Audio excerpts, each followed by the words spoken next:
మోడీ గారిని దృష్టిలో పెట్టుకుని, చంద్రబాబు నాయుడు గారిని దృష్టిలో పెట్టుకుని, పవన్ కళ్యాణ్ గారిని దృష్టిలో పెట్టుకుని మీరు ఓటేసి గెలిపించారు. గెలిపించిన తర్వాత ఇక్కడ సంబరాలు కూడా చేసినప్పుడు మమ్మల్ని పిలిచారు. చాలా సంతోషం, ఆనందం.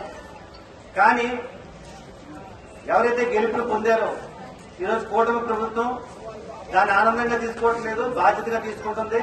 ఆ బాధ్యతలో భాగంగా ఆల్రెడీ తెలుగుదేశం నుంచి వర్మ గారు వచ్చారు, జనసేన నుంచి ఆల్రెడీ బర్రెడ్డి శ్రీనివాస్ గారు వచ్చారు.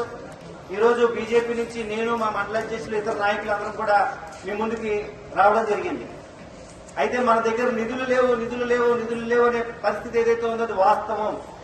కానీ దీన్ని దృష్టిలో పెట్టుకుని మోడీ గారిని విశ్వసించి మూడోసారి ప్రధానమంత్రిగా చేసిన కారణం చేత ఆయన కూడా మీరిచ్చిన ఆ విశ్వాసాన్ని, మీరిచ్చిన నమ్మకాన్ని దృష్టిలో పెట్టుకుని మొట్టమొదటిసారిగా ఏ ప్రధానమంత్రి కూడా కేటాయించలేని 50,000 కోట్ల రూపాయలు ఆంధ్రప్రదేశ్ కి కేటాయించడం అనేది ఆషామాషి వ్యవహారం కాదు.